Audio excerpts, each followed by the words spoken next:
This channel does not promote any violent, harmful, or illegal activities. All content provided by this channel is meant for an educational purpose only.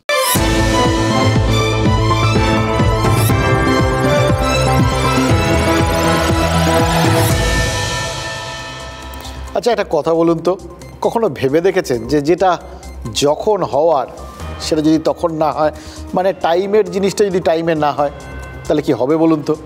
হবে তো অনেক গণ্ডগোল। যেমন ধরুন এখন প্রবল গরমের সময়, এই সময় গরমের বদলে হয়তো হাড় কাঁপানো ঠান্ডা পড়ে গেল, কিংবা ধরুন বড়দিনে হাড় গলানো গরম পড়লো, অথবা ধরুন দুর্গাপুজোর সময় আকাশ ভেঙে বৃষ্টি শুরু হলো। এই সব কিছু যদি ঘটে না, মানে এরকম উল্টোপাল্টা সব জিনিস, নিয়ম না মানা জিনিস, তাহলে কিন্তু আমাদের রুটিনটা বিলকুল ঘেঁটে যাবে। এবং সবথেকে বড় কথা কি জানেন, অভ্যেসটা এলোমেলো হয়ে যাবে। এটাই হয়েছে। হ্যাঁ, কেমন সেটা বোঝাচ্ছি আপনাদের, আপনারাও বুঝছেন। এই আজকের দিনটাই দেখুন, তাহলেই আরও পরিষ্কার করে বুঝতে পারবেন। আমাদের খবর দেখার অভ্যেসটা আজ কীরকম গুলিয়ে গেছে দেখেছেন? খেয়াল করেছেন? খেয়াল করুন, তাহলে বুঝতে পারবেন। দেখুন, অসময়ে বৃষ্টি হলে যেরকম অস্বস্তি হয় না, তেমনই কাল গভীর রাতে যখন খবরটা পেলাম, তখন থেকেই কেমনটা অস্বস্তি হতে শুরু করলো জানেন তো। সামনে ভোট নেই, কিছু নেই, অথচ কেন্দ্রীয় এজেন্সি তদন্ত শুরু করলো, নড়াচড়া শুরু করলো। এটা কি হচ্ছে বলুন তো? এটাই ভাবছিলাম। রেশন দুর্নীতির ইঁদুরের খোঁজে চারটে লোকেশনে আজ একসঙ্গে হানা দিয়েছে কেন্দ্রীয় এজেন্সি। চারটে, মানে বড়সড় নড়াচড়া। অথচ পরিস্থিতি, পরিবেশ সেরকম তো নয়। তাহলে কেন, কিসের জন্য সমস্ত ঘটছে বলুন তো? মানে ধরুন, সবাই নিশ্চয়ই ভাবছেন, এই যেমন আজ যে এই রকম চারটে দল যেভাবে বেরিয়ে গেল, এই খবরটা আমরা যখন পেলাম, তখন তড়ি ঘড়ি রিপোর্টার দৌড় করানো, আমরা তো ভাবতেও পারিনি এই রকম সময় হঠাৎ ঘুমটুম ভেঙে যাবে কেন্দ্রীয় এজেন্সি। জানেন তো আজ কি না করেছে তারা। একটা দল ওই বসিরহাটে বারিক বিশ্বাসের বাড়িতে হানা দিয়েছে, দ্বিতীয় দলটা হানা দিয়েছে দেগঙ্গায় বাকিবুর রহমানের ভাই তার বাড়িতে, এবার তৃতীয় দলটা নিউ টাউনে বারিক বিশ্বাসের ফ্ল্যাটে হানা দিয়েছে, আর চতুর্থ দলটা ওই ভাঙড়ে কাইজার আহমেদের ভাই জাহাঙ্গীর আলমের রাইস মিলে তল্লাশি চালিয়েছে। এবার যাদের বাড়ি, ব্যবসার জায়গা, এই সমস্ত জায়গায় এজেন্সি হানা দিল, আমরা যেরকম চমকেছি তারাও তো চমকে যাবেই, তাই না?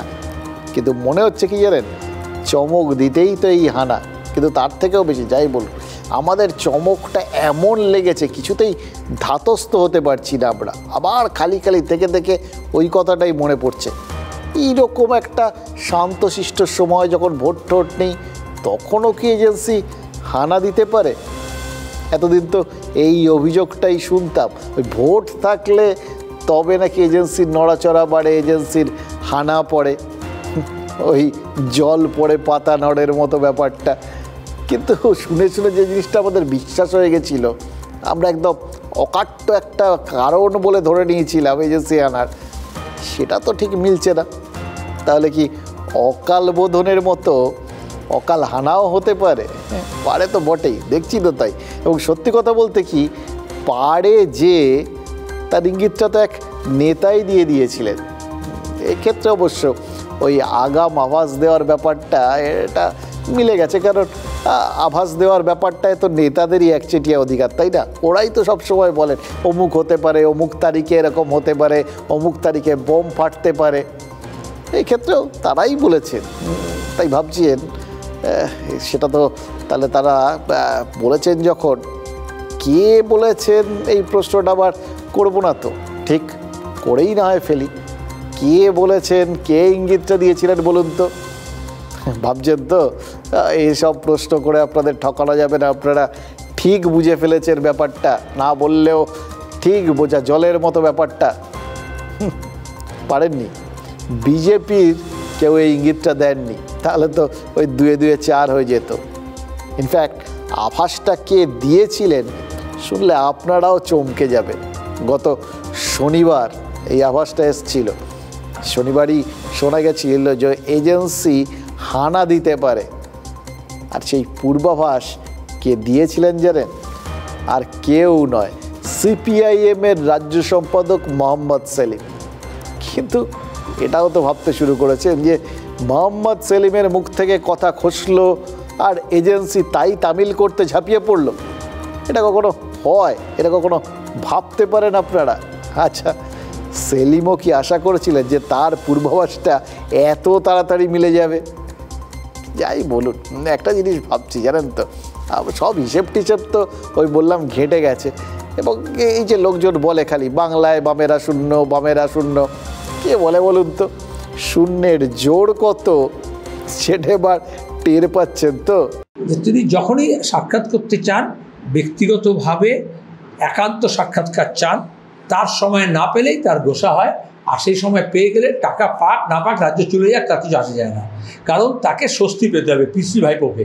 জুলাই মাস পর্যন্ত বলা হয়েছিল, জুলাইয়ের পরে এই সমস্ত যেসব মামলা মোকদ্দমা আছে, আর ইডিসিবিআই এখন বর্ষা ঘুমে গেছে, তারপরে বর্ষা ঘুমের পরে যাতে না জেগে ওঠে শরতের মেঘ দেখা দিলেই, সেই জন্য তিনি গিয়েছিলেন এটাকে যদি মেক আপ করতে পারেন, ম্যানেজ করতে পারেন, পরিষ্কার।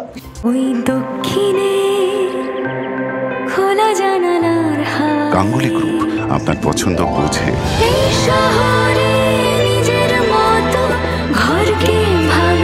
গাঙ্গুলি গ্রুপ, ভরসার বসতবাটি। বুদ্ধদেব ভট্টাচার্য একবার অ্যাস্ট্রোনমি আর অ্যাস্ট্রোলজির মধ্যে গুলিয়ে ফেলেছিলেন জানেন তো। মানে জ্যোতির্বিজ্ঞান আর জ্যোতিষ চর্চার মধ্যে গুলিয়ে ফেলেছিলেন। সব কিছুর মধ্যেই জ্যোতি রয়েছে তো, তাই মুখ ফসকে গেছিল আর কি। এবার মুখ থাকলে তো ফসকাতেই পারে, আপনারও ফসকায়, আমারও ফসকায়। কিন্তু মুশকিল হচ্ছে আমি আর আপনি তো আর নেতা নই, তো এই ব্যাপারটা নিয়ে এরকম তোলপাড় হয় না। কিন্তু সেক্ষেত্রে এমন তোলপাড় হয়েছিল যে বুদ্ধবাবুকেই সেদিন বিকেলে পরিষ্কার করে দিতে হয়েছিল যে তার মুখ ফসকে কথাটা বেরিয়ে গেছে, তিনি এটা বলেননি। আর সেদিনই কি বোঝা গেছিল জানেন? জ্যোতির্বিজ্ঞান মেনে চলে এত বছর ক্ষমতায় থেকেছে বামেরা, জ্যোতিষ চর্চার ছোঁয়াচটা কিন্তু তারা এড়িয়ে চলতে চায়। কিন্তু মোহাম্মদ সেলিমের ভাবনা চিন্তা সেটা কি অন্যরকম। আর যদি মোহাম্মদ সেলিম দাবি করেন যে তিনি আন্দাজে ঢিল ছোড়েননি, তার কাছে নির্দিষ্ট তথ্য আছে, প্রমাণ আছে, তাহলেও তো সেটা এখানে অবিশ্বাস করার কোনো রাস্তা নেই। লেগে তো গেছে, মানতে তো হবে। এবার মোহাম্মদ সেলিম কি বলেছিলেন আর একবার খেয়াল করুন। জুলাই মাস পর্যন্ত নাকি তৃণমূলের সঙ্গে বিজেপির একটা অনাক্রমণ চুক্তি রয়েছে। এই পর্যন্ত এজেন্সি বর্ষা ঘুমে থাকবে। তার মানে এইটাই একটা আদর্শ সময় ছিল ঘুমিয়ে থাকা, এটা তার অঙ্কে ছিল। এই নীতি আয়োগের মিটিং না, প্রধানমন্ত্রীর সাথে একান্তে দেখা করতেই নাকি মমতা বন্দ্যোপাধ্যায় যে দিল্লি গেছিলেন, আর সেই দিল্লি যাওয়ার উদ্দেশ্য সেটাও কিন্তু এই গোটা বিষয়টার সাথে জড়িত, সেটাও পরিষ্কার করে দিয়েছেন মোহাম্মদ সেলিম। আসল উদ্দেশ্য ছিল নাকি এই অনাক্রমণ চুক্তির নবীকরণ। ওই প্রত্যেক বছর আমরা রিনিউ করি না, এএমসি টেএমসি যেগুলো থাকে আর কি, সেরকম এও সেরকম ইন্স্যুরেন্স নবীকরণ করা হয়, রিনিউ করা হয়, এটাও সেরকম। আসলে নাকি এই জন্যেই মমতা বন্দ্যোপাধ্যায় নরেন্দ্র মোদীর সাথে দেখা করতে চেয়েছিলেন। এটা আমরা বলছি না, কিন্তু মোহাম্মদ সেলিম বলছেন। এবং তিনি এমন একজন নেতা যিনি আবার তৃণমূল বিজেপি দুজনেরই বিরোধী। তিনি মূল থিওরির জনক। আরে সেই থিওরি ভোটের বাজারে যেটা কাজ করুক চাই না করুক, মোহাম্মদ সেলিম এমন অভিযোগ না করলে আর কে করবেন বলুন তো? এটাও তো আপনারা বুঝতে পারছেন। কিন্তু তিনি যেভাবে জুলাইয়ের টাইম লাইনটা মিলিয়ে দিলেন, তাদের তো দ্বন্দ্ব লাগছে মশাই, তাই না? আর জুলাই মাসের 30 তারিখ এজেন্সি জেগে উঠলো একদম জুলাইতেই, আর দুদিন পেরিয়ে গেলেই তো অন্যরকম হয়ে যেত, টাইমটা মিলতো না। মিলিয়ে তো দিলেন, জুলাই মাসেই এজেন্সি জাগলো। এবার হ্যাঁ, একটা জায়গায় একটুখানি গণ্ডগোল আছে। মোহাম্মদ সেলিম শরতের মেঘে এজেন্সির ঘুম ভাঙার কথা বলেছিলেন, ওটা একটু আগু পিছু হয়ে গেছে আর কি। তবে যাই হোক, মেঘ তো আছে, আর মেঘ তো মেঘই, সে শরতেরই হোক বা বর্ষা। আশ্বস্ত থাকুন, যা চলছে উল্লসিত আমরা।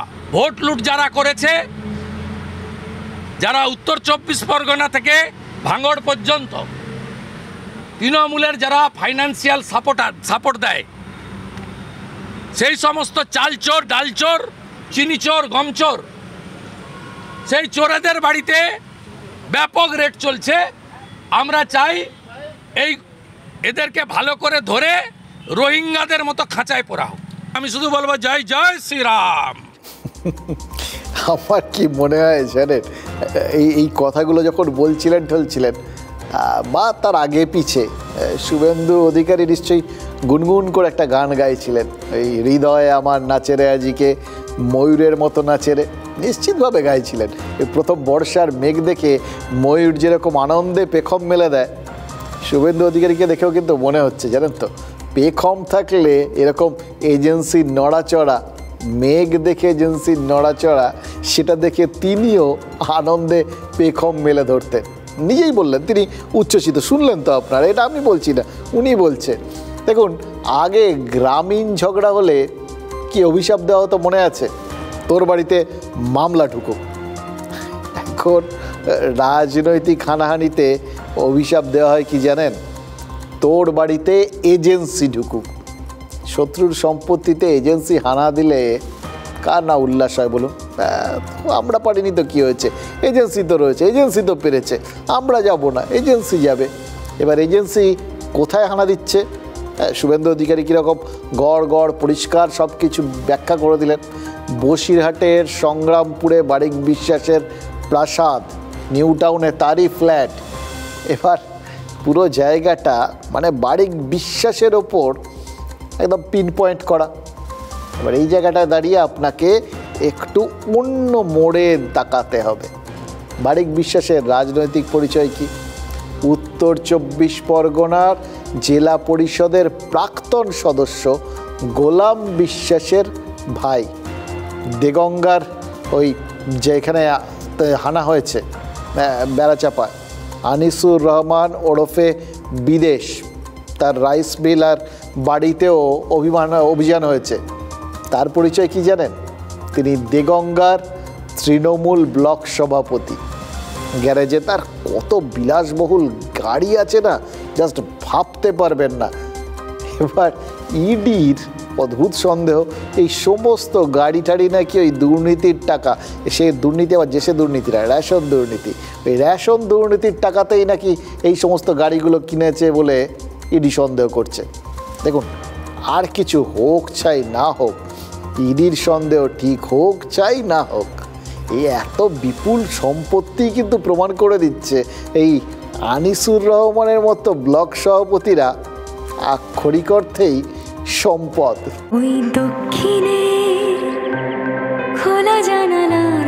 গাঙ্গুলি গ্রুপ, আপনার পছন্দ বোঝে।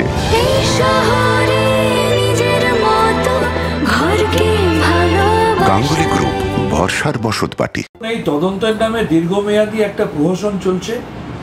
আমরা দেখছি এই তদন্তের নামে বেছে বেছে তৃণমূল কংগ্রেসের সাথে যুক্ত নেতা বা কর্মীদেরকে উদ্দেশ্য প্রণোদিতভাবে মেলাইন করার প্রচেষ্টা চলছে। আমরা চাই তদন্ত নিরপেক্ষভাবে হোক, দোষীরা চিহ্নিত হোক, নিশ্চিত করে শাস্তি পাক, কিন্তু তদন্তের নিরপেক্ষতা বজায় থাক। সারা দেশ জুড়ে আজকে ইডি এবং সিবিআই নিজেদেরকে বিজেপির বিশ্বস্ত শাখা সংগঠন হিসেবে প্রমাণিত করে ফেলেছে। তাই এই সমস্ত তদন্তকারী সংস্থার ওপর দেশের মানুষের আর কোনো ভরসা নেই। আপনারা যখন ফর্ম ফিল আপ করেন না, তখন ধরুন লেখা থাকে প্রথমে যে পার্মানেন্ট অ্যাড্রেস, আপনি লিখলেন আপনার বাড়ি কোথায়, তারপরে লেখা থাকে প্রেজেন্ট অ্যাড্রেস। এই জায়গাটায় অনেকে ওই একই যদি হয় তাহলে ওই দুটো পোস্ট অফিস মানে ডু লিখে দেন, একই রকম ওইখানেই আর কি। কোথাও গিয়ে মনে হচ্ছে তৃণমূলের নেতাদের এরকম বারবার এই ইডি টিডির হানা নিয়ে এরকম আলাদা করে আর রিয়াকশান দেওয়ার দরকার নেই, একবার দিয়ে রেখে দেবেন, বললেই বলবেন ওই আগেরটার মতো। একদম বক্তব্যের কোনো বদল হয় না, হানা যেখানেই হোক। হ্যাঁ, শুধু তার মধ্যে যদি মানে একটাই কন্ডিশন, তৃণমূলের নামটা থাকতে হবে, তাহলেই রিয়াকশান একদম সেম।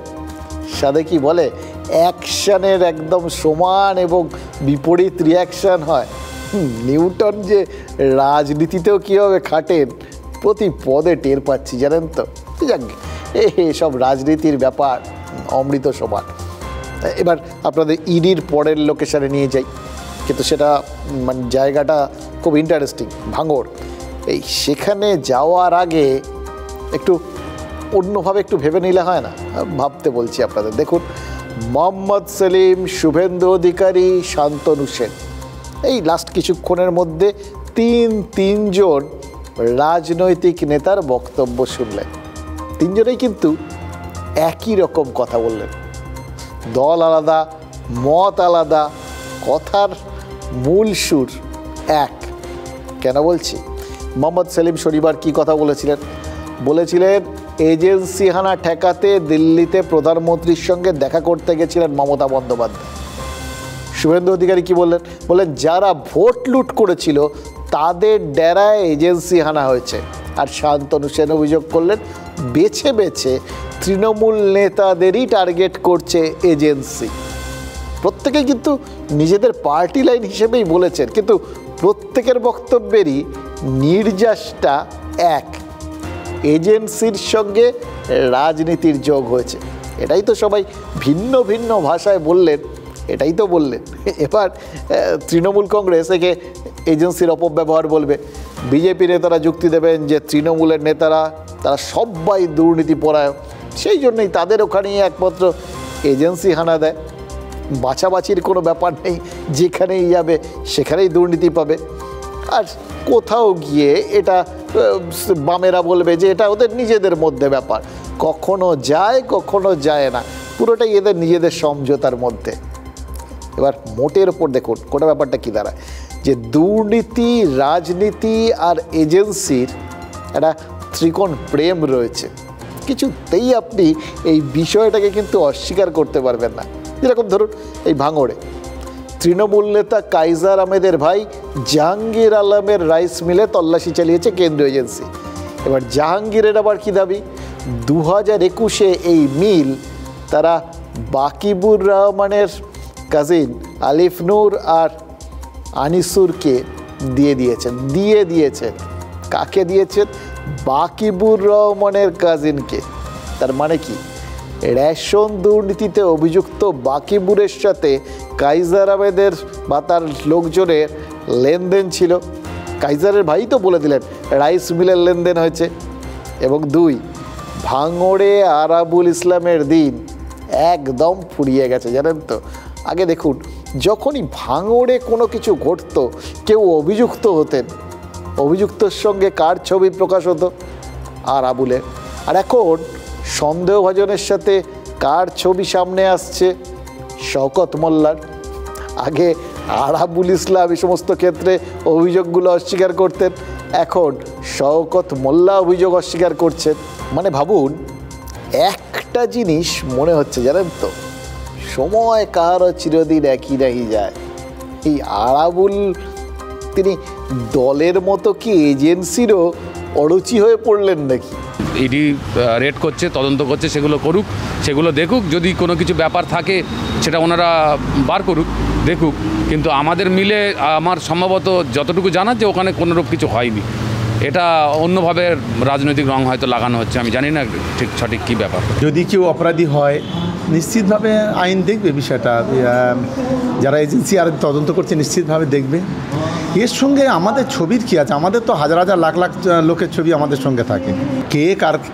কার রাইস মিল কে করছে, কে শেয়ার বিক্রি করছে, কার শেয়ার থাকছে, এসবের মধ্যে আমরা নেই, এসব আমরা কিছুই জানি না। এবার একটু রাজনৈতিক ভূগোলের দিকে নজর দিন। দেগঙ্গা মানে কি? বারাসাত লোকসভা।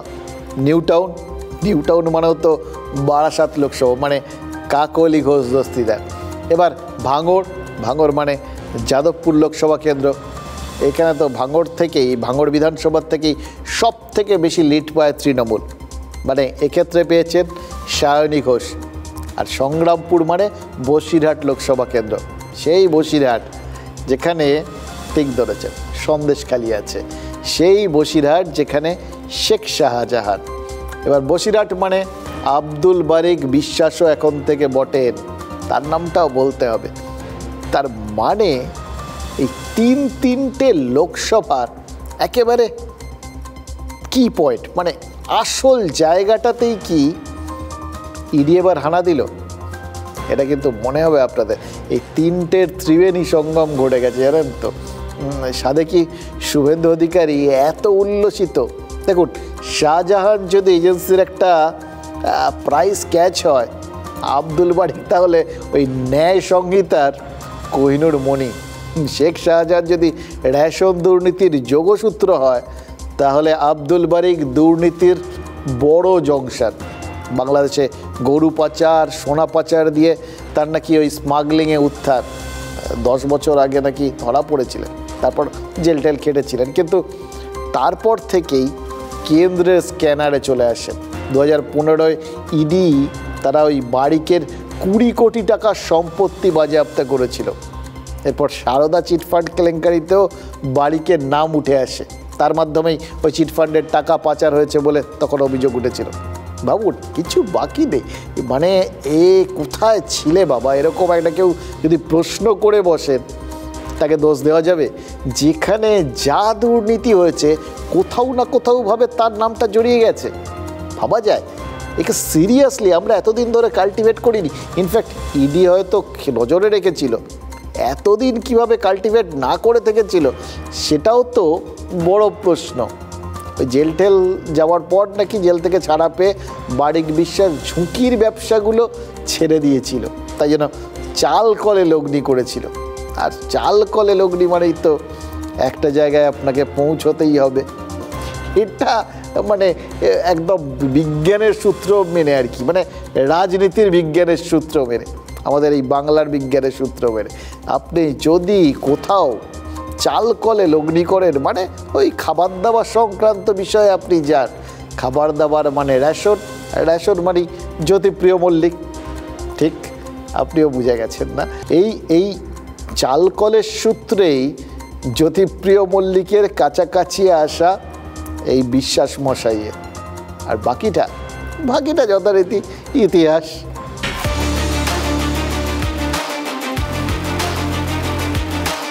হে বঙ্গ ভাণ্ডারে তব বিবিধ বারিক।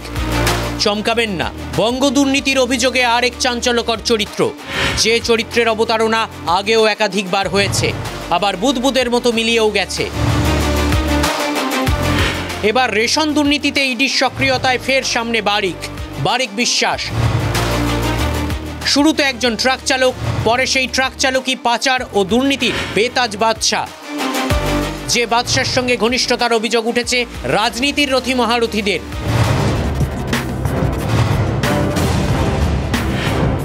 বারিক বিশ্বাস প্রথমে সিপিএম, পরে কংগ্রেস হয়ে তৃণমূলের ঘনিষ্ঠ হন বারিক। মন্ত্রী জ্যোতিপ্রিয় মল্লিকের ঘনিষ্ঠ বলে পরিচিত। বৌদি সাফিজা উত্তর 24 পরগনা জেলা পরিষদের সদস্য, দাদা গোলাম তৃণমূল জেলা পরিষদের প্রাক্তন সদস্য। রেশন দুর্নীতিতে ফের স্ক্যানারে বারিক বিশ্বাস, কিন্তু বারিকের ট্র্যাক রেকর্ড বলছে অন্ধকার জগতের পুরনো খেলোয়াড় সে। বারিকের নাম জড়িয়েছে বাংলাদেশে সোনা পাচারের অভিযোগে। 2014-য় 15 কোটি টাকার সোনা সহ গ্রেফতার হয় বারিকের গাড়ি থেকে 42 কেজি সোনা বাজেয়াপ্ত করা হয়। ইডি গ্রেফতার করেছিল বারিককে, বাজেয়াপ্ত করেছিল 20 কোটি টাকা। গরু পাচারেও বারিকের যোগ, এনামুলও নাকি বারিকের হাত ধরেই কাজে নেমেছিল বলে সূত্রের দাবি। সিবিআই তদন্তে উঠে আসে বারিকের নাম। কয়লা পাচার তদন্তে উঠে এসেছিল বারিক বিশ্বাসের নাম। 2022-এ কয়লা পাচার মামলায় গ্রেফতার করেছিল সিআইডি। এমনকি চিটফান্ড কাণ্ডের তদন্তে সারদা চিটফান্ড মামলাতেও বারিকের নাম উঠে আসে। বারিক বিশ্বাসের বিরুদ্ধেও 2014 সালে অমিত শাহ পর্যন্ত অভিযোগ করেছিলেন বারিক বিশ্বাসের মাধ্যমে বাংলাদেশে জামাতের হাতে টাকা পৌঁছেছে সারদা চিটফান্ডের। সেই সময় বাংলাদেশের অর্থমন্ত্রী তিনি ক্লিনচিট দিয়েছিলেন যে সারদার কোনো টাকা বাংলাদেশের কোনো ব্যাংকে জমা পড়েনি। কিন্তু পরবর্তী সময় রেশন দুর্নীতির তদন্তে বারিকের নাম পাওয়া যায়। শঙ্কর আঢ্য থেকে শুরু করে জ্যোতিপ্রিয় মল্লিক বা শেখ শাহজাহান, সবার ক্ষেত্রেই তদন্তে কিন্তু বাংলাদেশের লিঙ্ক মিলেছে বলে সূত্রের দাবি। রেশন দুর্নীতিতে ইডি যে চার্জশিট জমা দিয়েছে তাতেই স্পষ্ট ইঙ্গিত রয়েছে যে রেশন দুর্নীতির কয়েক হাজার কোটি টাকা বাংলাদেশ হয়ে দুবাইতে চলে গেছে। এই যে জামাত যোগ, রোহিঙ্গা যোগ, এরপরে আমি বারবার করে বলছি পশ্চিমবঙ্গটাকে এই তৃণমূল সরকার এবং তার দলের লোকজন উই পোকার মতন ভেতর থেকে শেষ করছে। যেদিন সর্বশান্ত হবে এই রাজ্য, সেদিন মানুষ হয়তো এই ধরনের মানুষরা বুঝতে পারবে। এজেন্সি যেগুলো বলে সেগুলো একটা নির্দিষ্ট অভিমুখ রেখে বলে, নির্দিষ্ট রাজনৈতিক উদ্দেশ্যে বলে। ফলে এজেন্সি বলা মানেই সেটা ধ্রুব সত্য, এটা ভাবার কোনো কারণ নেই। সমাজে কাজ করতে গেলে রাজনীতিবিদ হন, ব্যবসায়ী হন, তাকে 10টা লোকের সঙ্গে মিশতে হয়। তারা কখন কে কী করছে এর গ্যারান্টি দেওয়া সম্ভব নয়। দেখুন, কোথাও যদি কিছু একটা ঘটে না অপরাধ আর কি, সেক্ষেত্রে গোয়েন্দারা যখন তদন্ত করতে যান তারা একটা জিনিসের উপর খুব জোর দেন, সার্কামস্ট্যান্সিয়াল এভিডেন্স, মানে পারিপার্শ্বিক প্রমাণ টমানের ওপর আর কি, কিসের থেকে কিসের যোগসূত্র পাওয়া যায় এই ব্যাপারটার ওপর। এই যে এখন অবধি যা যা দেখলাম তাতে কোথাও গিয়ে মনে হচ্ছে তাহলে কি এই জ্যোতিপ্রিয় মল্লিকের যোগসূত্রই বারিক বিশ্বাসের কাছে পৌঁছে দিল ইডিকে। দেখুন, বারিক বিশ্বাস তার কার্যকলাপ শুনলেন তো, যা দেখলাম তাতে তো একেবারে দুর্নীতির ফুল জংশন। সেখানে রেশন দুর্নীতির সাথে জুড়ে যাচ্ছে গরু পাচার, গরু পাচারের সঙ্গে জুড়ছে সোনা পাচার, তারপর জুড়ছে কয়লা পাচার, চিটফান্ড কেলেঙ্কারি, কি নেই সব দুর্নীতির এক মানে প্রয়াগ আর কি, সঙ্গম স্থল। সব ওই বিশ্বাস জংশনে এসে মিলে গেছে, মানে বারিক বিশ্বাসে মিলায় সব দুর্নীতি। এবার দেখুন, দেখতে হবে যে এই দুর্নীতির সঙ্গে রাজনীতিটা কতটা জড়িত, এটাও খুব ইম্পর্টেন্ট। বসিরহাট করিডোরের পাচার নেটওয়ার্ক যার হাতের মুঠোয় বলে অভিযোগ, তার সাথে কে হাত মিলিয়েছিলেন জানেন? না, এটা শুনেই আপনারা আবার একটা 2 2 4 করছেন তো, একদম না। অনুব্রত মণ্ডল নন, কেন্দ্রীয় এজেন্সি তারাও হয়তো এরকম আপনাদের মতোই ভেবেছিল, কিন্তু অনুব্রত মণ্ডলের সঙ্গে বারিক বিশ্বাসের যোগাযোগের কোনো প্রমাণ কিন্তু এখন পর্যন্ত পায়নি, অন্তত তুলে ধরেনি। জানি হয়তো এজেন্সিও অবাক হয়েছে, আপনারাও অবাক হচ্ছেন, এটা অবাক হওয়ার মতোই বিষয়। কারণ গরু পাচার মামলাতেই তো অনুব্রত মণ্ডল তিহার জেলে বন্দি। একই ফিল্ডের দুজন মানুষ, দুজনেই স্বনামধন্য, একই লাইনে, পরস্পরকে চেনেন না। দেখুন, প্রমাণ যখন মেলেনি তখন ধরে নিতে হবে চেনেন না। এবার প্রশ্ন হচ্ছে, অনুব্রত মণ্ডলকে কি তার নিকটজনেরাই চিনতেন, চেনেন, মনে রেখেছেন? একটু ভাবুন, মমতা বন্দ্যোপাধ্যায় কী বলেছিলেন? অনুব্রতকে ভোটের পরেই ছেড়ে দেওয়া হবে। আজ গরু পাচার সংক্রান্ত সিবিআইয়ের মামলায় অনুব্রত মণ্ডল কিন্তু জামিন পেয়েছেন, জানেন তো।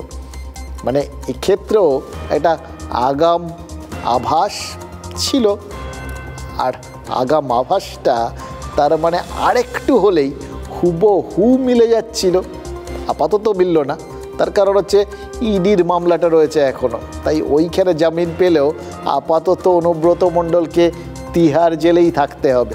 তাছাড়া মোহাম্মদ বাজারের ওই জিলেটিন স্টিক উদ্ধারের মামলাটা রয়েছে এনআইএর হাতে, সেই মামলাতেও অনুব্রত মণ্ডলের নাম রয়েছে বলেই তো সূত্রের খবর। যদিও একটা মামলায় জামিনের খবর পেয়েছে, তাতেই বীরভূমের তৃণমূল নেতারা উচ্ছ্বসিত হয়ে সব প্রতিক্রিয়া দিতে শুরু করে দিয়েছেন, জানেন তো। এবার দেখুন, অতিভক্তি জাগে এইগুলো ওইভাবে বলা যায় না, কিন্তু কখন রাজনীতি কি আর আপনার আমার হিসেবে চলে? তবে যা দেখছি সোজা সাপটা বাংলায় যারা একসময় তার তুমুল বিরোধী ছিলেন, সোজা বাংলায় শত্রু, রাজনৈতিক শত্রু, তারাও এখন আনন্দে উদ্বেল হয়ে উঠেছেন। আচ্ছা, কাজল শেখ কি বলেছিলেন মনে আছে? এই জাস্ট একদিন আগে কাজল শেখ বলেছিলেন অনুব্রত হৃদয়ে আছেন। হৃদয়টা ঠিকঠাক আছে তো? মানে তখনও তো অনুব্রতর জামিনের খবর আসেনি, অনুব্রতর বর্তমানে তিনিই তো তার দায় দায়িত্ব সবই অনেকটা সামলেছেন, অভ্যস্ত হয়ে গেছিলেন। শুনে শুনে মনে হচ্ছিল এই যে তারপর এই এবার এই জামিনের খবর পাওয়ার পর তারপর যখন পরপর রিয়াকশানসগুলো পেলাম, তখন একটা কথাই শুধু মনে হচ্ছিল, সেটার মধ্যে তো আরও এত অনুব্রত প্রেম একদম টলমল করছে, উপচে পড়ছে। তাহলে জেল যাত্রা কি অনুব্রত মণ্ডলকে সর্বজন প্রিয় করে তুললো নাকি? জেল যাওয়ারও এত ফল, এত সুফল। এখন মনে হচ্ছে কি জানেন, জামিনের খবরে হৃদয়ে একটু বেশি তোলপাড় হচ্ছে না তো? মানে সাদা ইংরেজিতে যাকে বলে প্যালপিটেশন। কেষ্ট বীরভূম জেলায় এমন একজন নেতা কেষ্ট মানুষের হৃদয়ে রয়েছে, আমরা তো চাইবই যেরকম ছিল সেরকম অবস্থায় যেন থাকে, এবং কর্মীরাও তৈরি হয়ে আছে যে অন্য ফিরবে সেগুলো। এবার আমাদের অভিভাবক স্বয়ং অনুব্রত মণ্ডল মহাশয় আসছেন এবং তিনি আমাদের বীরভূম জেলার সিংহাসনে বসবেন এবং আমাদের নির্দেশ দেবেন। অনুব্রত মণ্ডল মহাশয়ের সঙ্গে আমার কোনো তর্ক বিতর্ক বা বাক বিতণ্ডা হয়নি। আমি তাকে অভিভাবকের মতো মানি, সম্মান করি। তিনি আমার অভিভাবকের আসনে ছিলেন, আছেন, আগামী দিনেও থাকবেন। কিন্তু কেস শেষ হয়নি, কেস চলছে, আর ইডির কেসে এখনও কেষ্ট মণ্ডলকে ভিতরেই থাকতে হবে। সুতরাং যারা নাচানাচি লাফালাফি করছে তাদের না করাই ভালো। কারণে দীর্ঘদিন আটকে রাখা হচ্ছে, তদন্তের নতুন কোনো অগ্রগতি নেই, এবং এর হিয়ারিংগুলোতেও দেখা গিয়েছিল যে মহামান্য বিচারকরা জানতে চাইছেন আটকে রাখছেন কেন, তদন্তের অগ্রগতি কোথায়। প্রভাবশালী মানে প্রভাব খাটিয়ে তারা এতদিন বেরোতেই পারে, তাই না? এত বছর ধরে রয়ে গেল, তাদের প্রভাব তো তখনও খাটায়নি বা খাটাতে পারেনি, আগামী দিনও পারবে না বা করবে না। আমরা আইনের পথেই চলছি এবং সেই আইনটা নিশ্চয়ই ও ছাড়া পেয়ে আসবে। বেরোনোর কোনো সুযোগ নেই। আশ্বস্ত করতে চাই যে উনি বাইরে বেরোতে পারবেন না। ইডির মামলাতেও উনি অলরেডি ভিতরে আছেন, এবং মোহাম্মদ বাজারে যে জিলোটিন স্টিক উদ্ধার হয়েছে সেই এনআইএ মামলাতেও অনুব্রত মণ্ডল সরাসরি ইনভলভমেন্ট আছে। কার আশ্বাস যে কে দেয় দেখলেন তো। অনুব্রত মণ্ডল জামিন পেয়েছেন, হ্যাঁ, তার জেল মুক্তি হচ্ছে না, ইডির মামলায় তাকে তিহার জেলে থাকতে হবে। এবার তারপর এক একজনের এক এক রকম প্রতিক্রিয়া, এটা অবশ্য খুব স্বাভাবিক। বাঘ আসছে বা বাঘ উঠে বসেছে, এটা শুনলেই তো লোকজনের এক একজনের এক এক রকম প্রতিক্রিয়া হয়, তাই না? এবার সেটা নির্ভর করে শুধু একটা জিনিসের ওপর, বাঘটা আছে কোথায়। বাঘ যদি চিড়িয়াখানায় থাকে তাহলে দর্শকদের উচ্ছ্বাসটা একরকম হয়, আর বাঘ যদি ওই খোলা জমিতে ঘুরে বেড়ায়, বাড়ির দাওয়ায় চলে আসে, তাহলে গৃহস্থের চিৎকারটাও একটু উচ্ছ্বাসের মতোই শোনাবে আর কি। এইটুকুনি তো বুঝতে পারছি, শুধু তার মধ্যে একটু স্লাইট আর্তনাদ ভাব থাকবে আর কি। তা এটা তবে আমরা এক্ষেত্রে শুধু একটু বোঝার চেষ্টা করতে পারি, এই উচ্ছ্বাসটা সত্যিই কি আছে মানে অনুব্রত মণ্ডল জামিন পাওয়ায়, নাকি অনুব্রত মণ্ডল জেলেই থাকছেন উচ্ছ্বাসটা আসলে সেই জন্যে। অনুব্রত বীরভূমের জেলা সভাধিপতি পদে কিন্তু এখনও রয়ে গেছেন, এটা কিন্তু আপনাকে মাথায় রাখতে হবে। কিন্তু তাকে ছাড়াই তো ভোট করিয়ে দেখিয়ে দিয়েছেন কাজল শেখ, তাও আবার বিনা রক্তপাতে। রাস্তায় উন্নয়নকে দাঁড় করিয়েছেন না করাননি সেটা তো অন্য প্রশ্ন, কিন্তু কেউ উন্নয়নের খোঁজ করেনি, এটাও মানতে হবে। আচ্ছা, এর মানে কি ওই অনুব্রত থিওরি বা অনুব্রত স্ট্র্যাটেজি বা আরও সোজা কথায় অনুব্রত মডেল, তার কি প্রয়োজন ফুরাইয়ে আছে? দেখুন, প্রয়োজন ফুরিয়ে গেলে কেউ মনে রাখে নাকি? অনুব্রত জেলায় ফিরে চেয়ারটা ওই ফাঁকা পাবেন, এটা অবশ্য কোথাও গিয়ে কাজল শেখ বলছেন, মন থেকে বলছেন কি? বা ঠিক আছে, ছেড়ে দিন। সত্যি সত্যি রাজনৈতিক দিক থেকে চেয়ারটা একই রকম ফাঁকা পাবেন কি? এখন অবধি এটা নিয়ে আপনি দোলাচলে থাকতে পারেন। মুখে লোকজন যা বলছে তাতে চেয়ারটা আছে, মনে মনে কি বলছে সেটা জানি না, সেগুলো যদি সব অন্যরকম হয় তাহলে হয়তো চেয়ার থাকবে না, এগুলো পরের প্রশ্ন। কিন্তু একজনের চেয়ার যে গেছে সেটা ব্যাপারে ডেফিনিট হয়ে গেলাম আমরা আজকে। অধীর চৌধুরী মেরুকরণের জন্য বহরমপুর আসনটা আগেই খুইয়েছিলেন এবার লোকসভা ইলেকশনে। এবার কাল দিল্লিতে প্রদেশ নেতাদের যে বৈঠক ডাকা হয়েছিল সেখানে গিয়ে বুঝতে পারেন প্রদেশ সভাপতির পদটাও তার আর নেই, চলে গেছে, কিন্তু তিনি জানতেন না। রাজ্যের এআইসিসি পর্যবেক্ষক গোলাম আহমেদ পীর তাকে যখন প্রাক্তন প্রদেশ সভাপতি বলে সম্বোধন করেন তখনই তিনি বোঝেন তিনি আসলে এক্স হয়ে গেছেন নিজের অজান্তেই। হ্যাঁ, তিনি সরতে চেয়েছিলেন, পদত্যাগপত্র পাঠিয়েছিলেন, এটাও শোনা গেছিল, সেটা গ্রহণ করা হয়েছে কিনা, সেটা পরের থেকেই তিনি আর সভাপতি কিনা, এটা তো কখনো তিনি জানতে পারেননি। আর সেই জন্য এইভাবে নিজের অগোচরে যখন এক্স হয়ে গেলেন, এটা জানতে পেরেছেন, তখন আর ক্ষোভটা গোপন রাখেননি অধীর চৌধুরী। এই ভোট চলাকালীন আপনাদের মনে আছে কংগ্রেস সভাপতি মল্লিকার্জুন খাড়গে তাকে কীরকম কড়া কথা শুনিয়ে দিয়েছিলেন, যার পোষাবে না তিনি চলে যেতে পারেন। কি অসাধারণ ডায়ালগ দিয়েছিলেন খাড়গে। অধীর চৌধুরী বুঝিয়ে দিয়েছেন তিনি কিন্তু সেই অপমানটা ভোলেননি। দুটো এখন এআইসিসির নেতা গোলাম মীর আর একটা সিং সাহেব বলে দুজন, এরাই এখন রাজ্যটার মাথা হয়েছে, এরাই মোটামুটি রাজ্যটাকে চালাচ্ছে এবং এরা রাজ্যের বিশেষ বিশেষ কিছু লোককে চেনে, রাজ্যের সব লোককে চেনে বলে আমার জানা নাই। হঠাৎ করে এই গোলাম মীর সে বলছে যে ফর্মার কংগ্রেস প্রেসিডেন্ট, কিন্তু আমি তো রেজিগনেশন দিয়েছি খাড়গে সাহেবকে, অ্যাকসেপ্ট করবে কি না করবে সেটা খাড়গে সাহেবের প্রশ্ন নাম্বার ওয়ান। অ্যাকসেপ্ট করার পর আমাকে একটা ইন্টিমেশন করে জানানো দরকার, এটা কাটসির মধ্যে পড়ে, বদ্ধতার মধ্যে পড়ে, সেটা 2।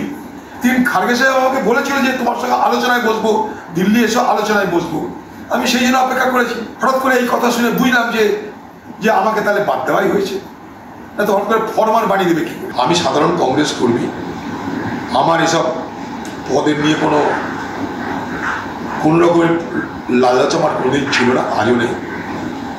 আমার চলাটাই হচ্ছে পদ নয়, আমি আমার ব্যক্তিগত প্রচেষ্টায় খালি কংগ্রেসের ছাপ নিয়ে আমি আজ পর্যন্ত রাজনীতি করেছি। হাইকমান্ডের নীতি ইন্ডিয়া জোটের স্পিরিটের নীতি, আর অধীরবাবু বাংলায় সিপিএমের সঙ্গে হাত মিলিয়ে অন্ধ তৃণমূল বিরোধিতাকে প্রাথমিকতা দিয়ে তৃণমূলের বিরুদ্ধে কুৎসা করে বিজেপিকে অক্সিজেন দিতে গিয়ে দিশাহীন পলিটিক্স করেছেন, প্রত্যাখ্যান করেছেন।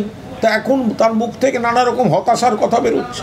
দেখুন, এবার কংগ্রেসের হাইকমান্ড বাংলার জন্য প্রদেশ কংগ্রেস সভাপতি কাকে বেছে নেন সেটার জন্য তো এখন অপেক্ষা করতে হবে, সেটা বুঝতে পারছি। দেখুন, একটা জিনিস বুঝতে পারছি জানেন তো, অধীরের মতো ডাকাবুকো কারুর সভাপতি হওয়ার চান্সটা কম, কারণ যদি ওরকম হতো তাহলে অধীরই থাকতেন, তাহলে অধীরও এই প্রতিক্রিয়া দিতেন না। কিন্তু অধীর যদি প্রদেশ কংগ্রেস সভাপতি ফের না হন, তাহলে নিশ্চিতভাবেই যিনি হবেন তিনি নরম সরমই কেউ হবেন, আর আছেনই বা কজন। তাহলে বাংলায় কি 2026-এ নতুন প্রদেশ কংগ্রেস সভাপতির উদ্যোগে কংগ্রেস এবং তৃণমূল জোট হবে, বা ইন্ডিয়া জোটটা যেটা সর্বভারতীয় ক্ষেত্রে রয়েছে, যে জোটের মানচিত্র থেকে বাংলা বাদ রয়েছে, তাতে বাংলাও কি ইনক্লুডেড হয়ে যাবে? দেখুন, যদি জোট হয় তাহলে সব আসনেই কিন্তু ত্রিমুখী ভোট হবে। ভোট ভাগটা কমলে কার লাভ হবে, বিজেপি না তৃণমূলের? এই হিসেবটা এক্ষুনি করার সময় আসেনি, অন্য একদিন করব।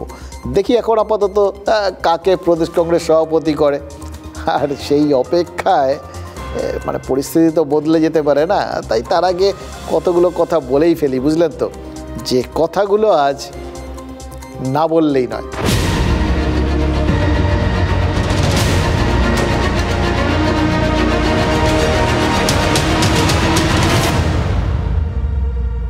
দেখুন, গত কয়েকদিন ধরে না বাংলার এই নেতা নেত্রী রাজনীতি এগুলোকে খুব ভালো করে ফলো করছিলাম। একটা জিনিস দেখলাম জানেন তো, এতদিন বঙ্গভঙ্গ রাজনীতি চলছিল, বঙ্গভঙ্গ রাজনীতির অভিযোগ চলছিল, আর এখন রাজনীতির বঙ্গভঙ্গ হচ্ছে। দেখুন, মমতা বন্দ্যোপাধ্যায় গতকাল বিধানসভায় কি বলেছিলেন, বাংলাকে ভাগ করার চক্রান্ত হচ্ছে। কথাটা কি খুব অমূলক? তাও তো নয়, তাই না?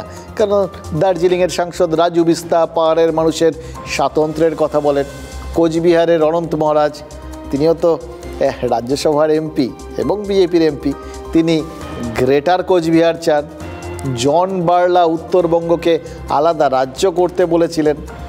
আর ঝাড়খণ্ডের নিশিকান্ত দুবে তিনি তো ওই মাঝখান থেকে মালদা, মুর্শিদাবাদ আর বিহারের 3 জেলা আর সান্তাল পরগনাকে নিয়ে কেন্দ্রশাসিত অঞ্চল করার কথা বলেছেন। তাকে আবার কাল সমর্থন করেছেন কেন্দ্রীয় মন্ত্রী শান্তনু ঠাকুর। মানে বিজেপির বিভিন্ন নেতার কাছ থেকে যে সমস্ত বিভিন্ন প্রস্তাব আসছে, তাতে একটা জিনিসই অভিন্ন, বাংলার অখণ্ড থাকছে না। এটা তো বুঝতে পারছি, যুক্তি তারা যেটাই দিন, বিষয়টা যে শেষ পর্যন্ত ভাগাভাগির দিকেই যাচ্ছে, অন্তত তাদের দৃষ্টিভঙ্গির থেকে, সেটাকে কি খুব বেশি এড়িয়ে যাওয়া যাবে?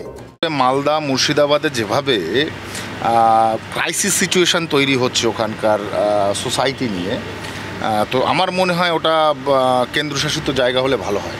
কেননা চীনের থ্রেট আছে, এটা একটা মাল্টিপল বর্ডার প্লেস, তো ওখানে ডেভেলপমেন্ট এবং জন্য আরও বেশি সুরক্ষার জন্য কেন্দ্রীয় সুরক্ষা বাহিনী ওখানে মোতায়েন করে আমার মনে হয় সেন্ট্রাল গভর্নমেন্টের আয়ত্তে থাকাটাই বেটার। বঙ্গভঙ্গ হোক এটা অনেকেই চায় না, পরিষ্কার কথা শুনুন, কারণ বঙ্গভঙ্গ কথাটা নিয়ে প্রথম থেকেই একটা বিবাদ রয়েছে। তো যাতে সেফটি সিচুয়েশান তৈরি করা যায়, সেফটি প্রোকেশন নেওয়া যায়, তার একটা ব্যবস্থা করা উচিত। শান্তনু ঠাকুর তো হারাতে পারেননি মধুপর্ণা ঠাকুরকে, বাংলার মানুষের রায় তো পড়ে নিয়েছেন। তো এই ধরনের বিভ্রান্তিকর কুৎসামূলক ধর্মীয় ভেদাভেদের কথাগুলো এখানে বলছেন কেন? কেন্দ্রীয় মন্ত্রী আছেন, যান, যদি দম থাকে দিল্লিকে গিয়ে বইয়ান, এখানে এই বিভেদের রাজনীতি করবেন না। জেপি নাড্ডা সাহেব বলেছে, সুকান্ত মজুমদার সাহেব বলেছে, পার্টির অফিসিয়াল স্পোক্সপারসন বলেছে, কেউ বলেনি। কেউ ব্যক্তিগত মত রেখেছে। সেই ব্যক্তিগত মত, সেটাকে আপনারা যত বেশি আলোচনা করছেন, পার্টির দুই সর্বোচ্চ রাজ্যের এবং কেন্দ্রের, তারা কিন্তু এই বিষয় নিয়ে আলোচনা করেনি। কে কি নিয়ে আলোচনা করেছেন সেটা তো আপনারা জানেন, তবে সেই আলোচনার পরিপ্রেক্ষিতে বিভিন্ন রকম আলোচনা যে কি হচ্ছে সেটাও তো টের পাচ্ছেন। ভরতপুরের বিধায়ক তিনি তো পা ভঙ্গের কথা বলেছেন, মানে ঠ্যাং ভেঙে দেওয়ার কথা বলেছেন। মুর্শিদাবাদের দুই বিধায়ক, বিজেপি বিধায়ক গৌরীশঙ্কর ঘোষ আর সুব্রত মৈত্র, তারা ওই নিশিকান্ত দুবের বক্তব্যকে সমর্থন করেছিলেন। ওই মালদা মুর্শিদাবাদ এদের নিয়ে বিহারের সঙ্গে মিলিয়ে কেন্দ্রশাসিত অঞ্চল করার যে দাবি করেছিলেন, সেটাকেই সমর্থন করেছেন। এবার এক্ষেত্রে ভরতপুরের বিধায়ক তৃণমূলের হুমায়ুন কবিরের কি দাবি জানেন? এতে সংখ্যালঘু সম্প্রদায়কে টার্গেট করা হচ্ছে, মানে বঙ্গভঙ্গের রাজনীতির কল্যাণে বাংলা ভাঙা থেকে ঠ্যাং ভাঙা কিচ্ছু বাদ যাচ্ছে না। ইঁদুরকে যেমন গর্তে ঢোকাতে হয় এবং খাঁচা বেঁধে তাকে খাঁচার মধ্যে আবদ্ধ করতে হয়, এই দুজন বিজেপির বিধায়ককে ইঁদুরের মতো গর্তে ঢোকাবো আমি স্পষ্টই বলছি। যদি ওদের এত হিম্মত থাকে, ওদের ভারতবর্ষের সরকার আছে, ওরা মুর্শিদাবাদটাকে কি ভেবেছে? তারা যদি 20% ভোট ব্যাংক নিয়ে আমাদের হুমকি দেয়, আমি বলছি তো হুমকি দেবো, মেরে ঠ্যাং ভেঙে দেবো। আমি কালকেও বলেছি, আবার বলছি, কিছু করার থাকলে করুক। ওরা যদি বেশি বাড়াবাড়ি করে, দুই বিধায়কের প্রকাশ্যই বলছি, আপনাদের ক্যামেরায় বলছি, যদি সংযত আচরণ না করে, আমাদের ধৈর্যের বাদ যেদিন ভাঙবে সেদিন এদের বিধায়করা ইঁদুর গর্ত, যেমন ইঁদুর যেমন তাড়া করলে গর্তে ঢুকে, তেমনি গর্তে ঢুকিয়ে দেবো। কি সুন্দর, মানে রাজনীতিকরা কত কিছু পারেন, তাদের যে কত কিছুতে এক্সপার্টাইজ আছে এটা বুঝলাম। এটাও বুঝলাম ইঁদুর তারা খুব ভালো জানেন তো, চেনেন খুব ভালো ইঁদুর। অথচ দেখুন সেই কবের থেকে বিভিন্ন দুর্নীতির পেছনে কে যে ধেরেই দূর সেটা নিয়ে অন্য হয়ে খুঁজে বেড়াচ্ছে ইডি, সিবিআই, সবাই আদালতে বারবার বিচারকরা বলছেন ধেরেই দূরের খোঁজ মিলল কেন? যে রাজনীতিকদের কাছে যান না, সব জানেন এবং কীভাবে কি করতে হবে, গর্ত থেকে কীভাবে ইঁদুরকে বার করতে হয়, আবার কীভাবে গর্তে ঢোকাতে হয়, দুটোই জানেন।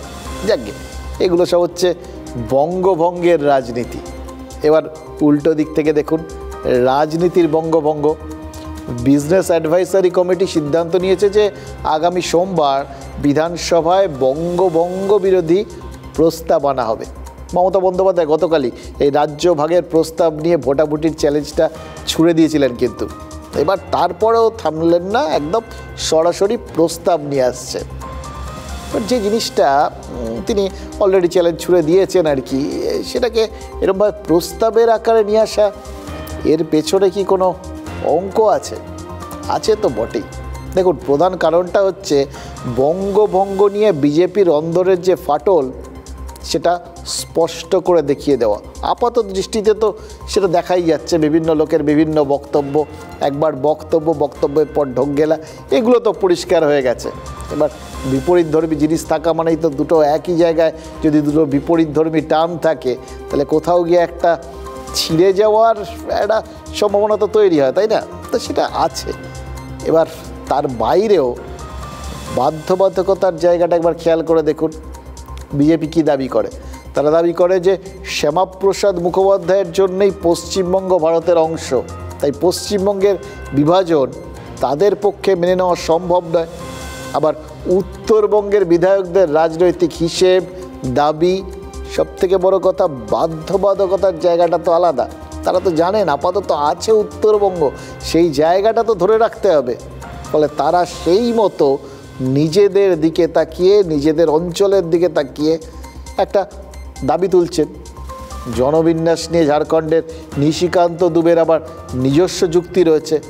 মানে প্রত্যেকেই নিজের মতো করে যুক্তি দিচ্ছেন, সবাই নিজের বক্তব্য রাখছেন, কিন্তু যেটা পরিষ্কার তার থেকে এই বিষয়টা নিয়ে মোটের ওপর একটা ভিন্ন মত রয়েছে বিজেপিতে। এবার যদি বঙ্গভঙ্গ বিরোধী প্রস্তাবটা চলে আসে তাহলে তো বিজেপির পক্ষে অফিসিয়ালি তার বিরোধিতা করা সম্ভব নয়।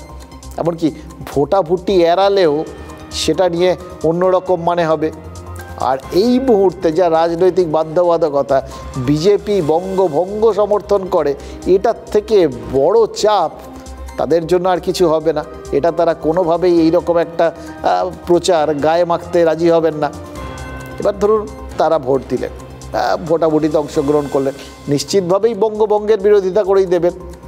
কিন্তু উত্তরবঙ্গের বিজেপি বিধায়করা তারা কি মন থেকে ভোট দেবেন? দেখুন, যদি হুইপ না থাকে তাহলে ক্রস ভোটিং হবে না তো, মানে সেই আশঙ্কাটা উড়িয়ে দেওয়া যায় কি? এবার এটার মাধ্যমে গোটা বিষয়টা কী দাঁড়াচ্ছে, বিজেপি ভেতর থেকে কতটা মজবুত রয়েছে সেটা হাটের মাঝখানে হাট করে খুলে ধরতেই বঙ্গভঙ্গ বিরোধী প্রস্তাবটা আনছেন মমতা বন্দ্যোপাধ্যায়। মানে বঙ্গভঙ্গের রাজনীতির পর এটা কিন্তু রাজনীতির বঙ্গভঙ্গ স্ট্র্যাটেজি। বাংলা ভাগ করার চক্রান্ত বিজেপির, যখনই তারা হেরে যায়, যখনই বুঝে যায় আবার হারবে, তারা ভাঙতে হবে, কেন্দ্রশাসিত অঞ্চল করতে হবে, টুকরো করতে হবে, এইসব। এইবার তৃণমূল কংগ্রেস, রাজ্য সরকার, শাসক পক্ষ তারা বঙ্গভঙ্গের বিরুদ্ধে প্রস্তাব আনছেন। তাহলে এবার এই বিজেপির নানা মুখে নানা কথা না বলে আসুন প্রস্তাবে ভোট দিন। আসবে, আমরা আমাদের স্ট্যান্ড বলেছি তো, as a leader of opposition বলেছি আমরা উত্তরবঙ্গের বঞ্চনা নিয়ে আমরা অত্যন্ত আমাদের কনসার্ন আছে, আমরা চিন্তিত বাংলাদেশ সীমান্তবর্তী জেলাগুলি থেকে হিন্দু পলায়ন নিয়ে আমরা এগুলো নিয়ে চিন্তিত। কিন্তু আমরা ভারতীয় জনতা পার্টি ডক্টর শ্যামাপ্রসাদ মুখার্জি 1947-এর 20 জুন এই হাউসে হিন্দুদের জন্য দিয়ে গেছিল পশ্চিমবঙ্গ। এই পশ্চিমবঙ্গ অবিভক্ত থাকবে। অবশ্য একটা জিনিস ভাবছিলাম জানেন তো, মানে বঙ্গভঙ্গের জন্য অনুপ্রবেশের আর দরকার কি? এমনিতেই তো ওই মালদার মুর্শিদাবাদে বঙ্গভঙ্গ হচ্ছেই, এবং তার জন্য বিজেপিকে দোষারোপ করে কোনো লাভ নেই, কারণ সেই ভাঙন রাজনৈতিক দোষারোপে থামানো যাবে না। শামশেরগঞ্জের শিবপুর এলাকায় একটা আস্ত গ্রাম আস্তে আস্তে নদীগর্ভে তলিয়ে যাচ্ছে।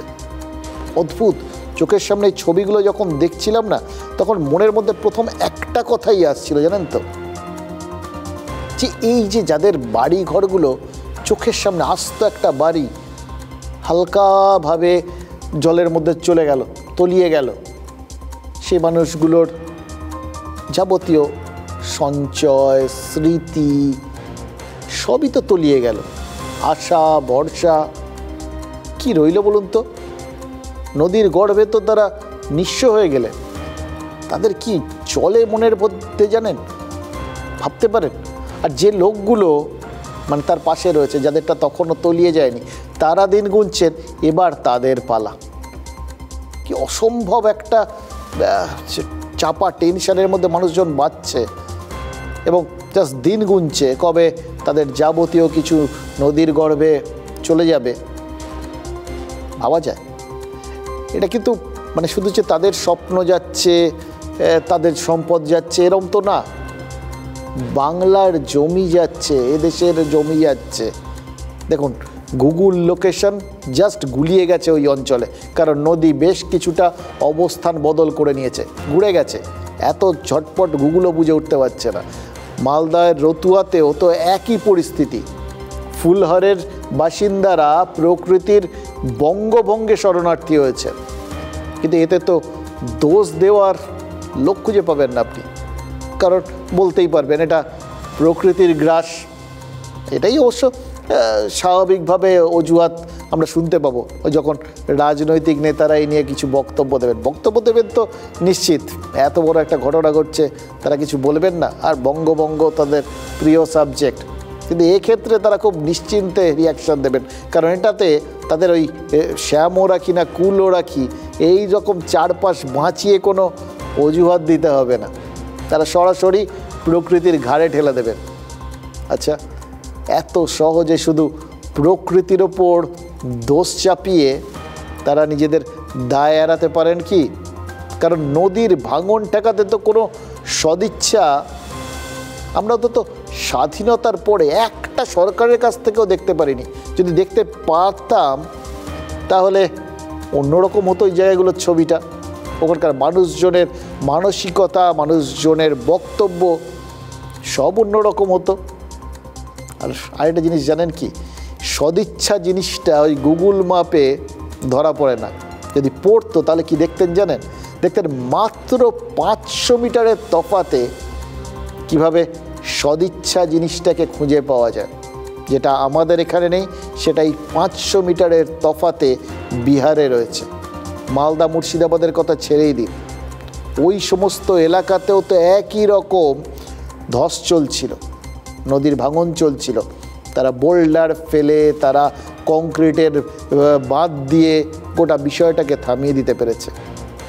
আমরা পারি, আমরা দাঁড়িয়ে দাঁড়িয়ে দেখছি, রেকর্ড করছি কতটা মানে মানুষের সম্পত্তি জলে গেলে তবে তাদের নজর ফেরানো যায় আর কি। এটাই মজা। ওই বললাম না, সদিচ্ছা সেটা 500 মিটারের তফাতে থাকে অথবা থাকে না, এরকম হাতে গরম প্রমাণ এইবার আমরা পেয়ে গেলাম। অবশ্য এটা শুধু 500 মিটার ধরে তো লাভ নেই, এই ব্যাপারটা তো মানে সব জায়গাতেই রয়েছে। ঘাটাল নিয়ে মরা কান্না তো প্রত্যেক ভোটে শুনি। এবারও তো ভোটে দাঁড়াবেন কি দাঁড়াবেন না সেটা হচ্ছে ঘাটাল। ভোটে দাঁড়ানোর সিদ্ধান্ত নিলেন দেব, সেটার পেছনেও ঘাটাল। দিদি তাকে কোথাও গিয়ে আশ্বাস দিলেন এবং তিনি প্রার্থী হচ্ছেন এটা নিশ্চিত করে দিলেন, এবং কোন করারে প্রার্থী হচ্ছেন সেটাও নিশ্চিত করে দিলেন, সেটাও ওই ঘাটাল মাস্টার প্ল্যান। দেখুন সেখানে এখন ঘোর বর্ষা চলছে, আগামী দিনে বৃষ্টির পরিমাণ আরও বাড়বে, ঘাটাল আবার ডুববে, এবারও ডুববে। এবার বানভাসী হলে মানুষজন কোথায় আশ্রয় নেবেন? ফ্লাড সেন্টারে। সেগুলো কেমন আছে জানেন? সেগুলো আছে ওই নেতাদের প্রতিশ্রুতির মতো। গেট ভগ্ন প্রায়, টিনের চাল ভাঙাচোরা, বাথরুম এভাবেই পড়ে আছে। এটা ফ্লাড সেন্টার। বন্যা এলে এখানেই আশ্রয় নিতেন শয়ে শয়ে মানুষ। এটা হলো ফি বছর বন্যা বিধ্বস্ত ঘাটালের পান্না ফ্লাড সেন্টার, যা কিনা আপাতত ভুতুরে বাড়ি হিসেবেই পড়ে আছে। তাহলে আমাদের রাস্তাঘাট তো পুরো ডুবে যায়, এদের অসুবিধা হতো, তারা এখানে থাকতো, বাগানোর কোনো উদ্যোগ নেই। তারা তাদের সমস্যায় পড়বে, তারা আসতেই হবে এখানে। এর গুরুত্ব প্রচুরই, কিন্তু যখন বন্যা হয়, যাদের থাকার মতো আশ্রয় নেয় তারা এসে আশ্রয় নেয় এখানে। আর এখানে প্রায় এক মানুষের উপরেও জল থাকে, জল হয়ে যায়। তো সেই হিসাবে আমরা বহুবার জানিয়েছি, জানানোর পরেও কিছু এর কাজ হয়নি। স্থানীয় এক শিক্ষক এই ভগ্নপ্রায় বিল্ডিংয়েই বাচ্চাদের পড়াশোনা করান। নিজের দায়িত্বে খানিকটা মেরামতো করিয়েছেন তিনি, কিন্তু বর্তমানে সেটাও ক্রমশ বিপজ্জনকই। কিন্তু বন্যা পরিস্থিতি এতটাই ভয়ঙ্কর হয়ে যায়, এখানে তার সত্ত্বেও থাকতে হয় বিপদ হাতে নিয়ে মানুষকে। এখন আর থাকা যাবে না। বৃষ্টি হলে প্রচণ্ড বৃষ্টি পড়ে, আমি এখানে টিউশন পড়াই, তবুও এখানে পরিষ্কার পরিচ্ছন্ন রাখি, সেই জন্য আর তা নাহলে তো এটা পুরো একদম বন হয়ে পড়ে থাকতো। এতভাবে বিপর্যস্ত হয়ে গেছে, এখানে থাকা খুবই মানে দুর্ভাগ্যজনক অবস্থা। থাকলে হয়তো কখনো ভেঙে পড়ে যেতে পারে। এটাই একমাত্র কেন্দ্রস্থল যেখানে বাঁচতে পারে বন্যার হাত থেকে। 2008 সালে বাম আমলে তৈরি হয়েছিল এই ফ্লাড সেন্টার। পান্না, নিমপাতা, ভাঙাদহ, বারাবন্দি সহ একাধিক গ্রামের ভরসা এই ফ্লাড সেন্টার। পান্না সহ আশপাশের গ্রামগুলো বন্যায় ডুবে যায়। দাসপুর 2 নম্বর কামালপুর, গোছাতির ফ্লাড সেন্টারেরও অবস্থা বেহাল। বন্যা হলে হাহুতাশ, আর বন্যার আগে হুঁশ নেই। বিরোধীদের অভিযোগ, অনেক বছর ধরেই বেহাল এই ফ্লাড সেন্টারটা। আমাদের প্রশাসন তার দেখভালের অভাবে ফ্লাড সেন্টার ভেঙে চুরে জল পড়ছে, বাথরুম নেই, থাকার পরিবেশে নেই। প্রতি বছরই প্রায় 6 মাস ধরে জলে ডুবে থাকে। আমরা বারে বারে দরবার করেছি, নিজেও বিধানসভাও বলেছিলাম। সেক্ষেত্রে আমি বিজেপির প্রতীকে জয়লাভ করে বিধায়ক হয়েছি বলে আমাদের কোনো প্রশাসনিক বৈঠকে ডাকে না। আর আমরা যদি কোনো গুরুত্বপূর্ণ কথা এসডিও, বিডিও বা বিধানসভার সঙ্গে আলোচনা করি, বিধানসভা অধিবেশনে আমরা সেই কথাগুলো তুলে থাকি, সেই কথারও কোনো গুরুত্ব দেয় না। যে ফ্লাড সেন্টারগুলি আমাদের আছে সেগুলো সবই আমি ইন্সপেকশন করেছি, আর যেগুলোর এখন ডিফারেন্ট অবস্থায় আছে, সেই রিপেয়ারিং দরকার সেগুলোও করেছি। সেগুলোর জন্য প্রপোজাল পাঠানো আছে, ডিপার্টমেন্ট অর্থ সাহায্য দিলে সেগুলো রিপেয়ারিং আমরা করব। বিরোধীরা বলছেন বিরোধী হওয়ায় তাঁর কথা শোনা হচ্ছে না। এসডিও বলছেন ফ্লাড এলেই হয়ে যাবে। প্রশ্ন হলো, কেন এতদিন হলো না? ঘাটালের পরিস্থিতি তো সবারই জানা। প্রশাসন কি বন্যার অপেক্ষায় বসে আছে? তৃতীয়বার জয়ী হয়ে সংসদে পৌঁছেছেন দেব। ফি বছর বন্যায় তিনিও পরিদর্শনে বের হন। তিনিও এবার বলছেন হয়ে যাবে। এই যে জিনিসগুলো আছে, যেগুলোকে আমাদেরকে ফার্স্ট ট্র্যাকে কাজগুলো শেষ করতে হয়, এরকম অনেক 8-10টা জিনিস আছে যে টপিকটা আজকে উঠবে, এবং তাড়াতাড়ি টেন্ডারটা ক্লোজ করে যেন এই মেরামতের কাজ বা নতুন কিছু যদি লাগে ফ্লাড থেকে বাঁচার জন্য, যেটা 2-3 মাসের মধ্যে যেটা আমাদের কাজে লাগবে, সেটাকে আজকে মাথায় রেখে মিটিংটা রাখা আজকে। টেন্ডার ডেকে মেরামত করতে হবে। সংসদ নিজেই হিসেব দিচ্ছেন আরও অন্তত 2-3 মাস লাগতে পারে। বন্যা কি ততদিন অপেক্ষা করবে?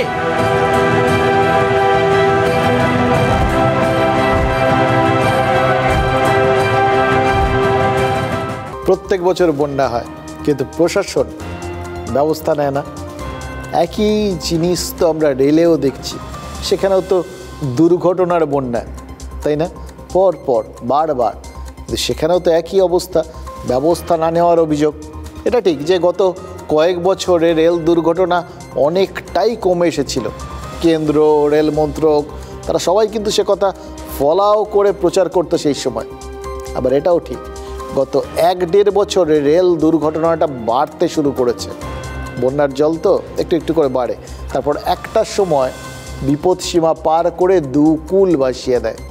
এই রেলে যা দুর্ঘটনার বহর দেখছি, তাতে বিপদসীমা অনেকটা দূরে, এটা হলফ করে বলা যাবে?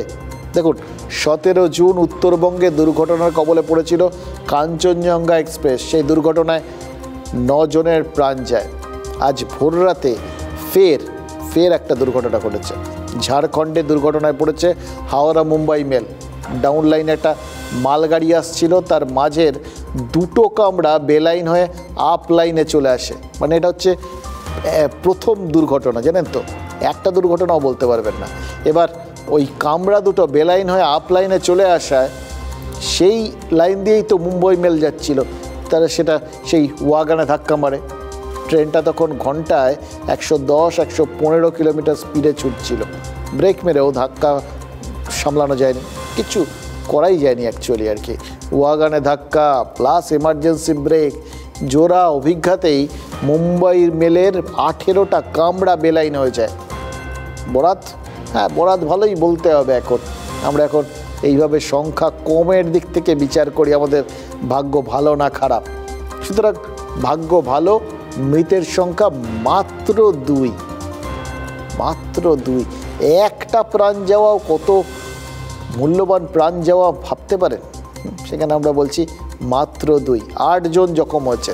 দেখুন, রেলের মোট যাত্রী সংখ্যার তুলনায় সেগুলোও কিন্তু অবশ্য কম আহতের সংখ্যাটা।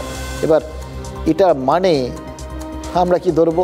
কপাল ভালো, যাদের প্রাণ গেল তাদের কপাল কীরকম ছিল?